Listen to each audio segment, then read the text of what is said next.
அரூர் கதை பகுதி 4. மக்கள் கவனத்திற்கு. அனைவருக்கும் வணக்கம்.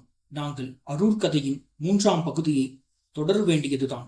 ஆனால் அந்த கதையில் பாதிக்கப்பட்ட நபருக்கு வந்த மிரட்டல் தொலைபேசி அழைப்பு எங்களை அந்த கதையை தற்காலிகமாக நிறுத்தி வைத்தது. அதனால்தான் அந்த மிரட்டல் அழைப்பின் ஆடியோ பதிவு 3ஆம் பகுதியில் வெளியிடப்பட்டது. இப்போது ஒரு விஷயம் தெளிவாக சொல்ல வேண்டியது அவசியம்.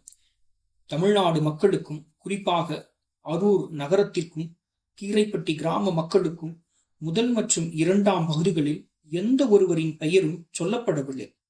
அரூரில் ஆயிரக்கணக்கான குடும்பங்கள் இருக்கின்றன. ஆனால் அந்த கதைக்கு ஒரே ஒரு குடும்பம் மட்டும் எதிர்வினை கொடுத்தது. இதன் அர்த்தம் என்ன தெரியுமா? இது கற்பனை அல்ல, இது சினிமா கதையல்ல, இது உண்மையாக நடந்து கொண்டிருக்கும் வாழ்க்கை. அரூரிலேயே நடந்து கொண்டிருக்கும் உண்மை சம்பவம். அந்த மிரட்டல் அழைப்பின் ஆடியோவை கேட்ட பிறகு உண்மையை பலர் புரிந்திருப்பீர்கள் என்று நாங்கள் நம்புகிறோம். இது ஒரு கதையல்ல, 15 ஆண்டுகளாக நடந்து கொண்டிருக்கும் நரக வாழ்க்கை. அந்த பாதிக்கப்பட்ட நபர் நம்முடன் பேசி அவரின் வழியை நமக்கும் கடத்தியிருக்கிறார். அந்த ஆடியோ பதிவில் வெளியான ஒரு வார்த்தை அவரை மிகவும் பாதிக்கப்பட வைத்திருக்கிறது. இதைவிட கொடுமை, இந்த ஆடியோ பதிவிடும் நேரத்தில் அவரின் மனைவியும் உடனிருந்து பேசியது இவரை மேலும் மன உளைச்சலுக்கு ஆளாக்கி இருக்கின்றது. இப்போது அந்த ஆடியோ பதிவில் வெளியான அந்த ஒரு வார்த்தைக்கு நாங்கள் எங்கள் சேனல் சார்பாக பதில் தர விரும்புகின்றோம்.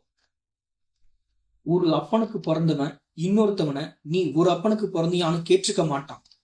ஒரு அப்பனுக்கு பிறந்தவன் தன் தங்கச்சி புருஷனை அவங்கிட்ட இருந்து பிரிக்க நினைக்க மாட்டான். ஒரு அப்பனுக்கு பிறந்தவன் தன் தங்கச்சி சொத்தை அபகரிக்க நினைக்க மாட்டான். ஒரு அப்பனுக்கு பிறந்தவன் தன் தங்கச்சி குழந்தையே பிறக்க கூடாதுன்னு சதி செஞ்சு வைத்தியம் பார்த்திருக்க மாட்டான். ஒரு அப்பனுக்கு பிறந்தவன் தங்கச்சி கல்யாணம் ஆனதும் அவன் பையனை அனுப்பி புருஷனோட நிம்மதியா இருக்கக்கூடாதுன்னு யோசிச்சிருக்க மாட்டான்.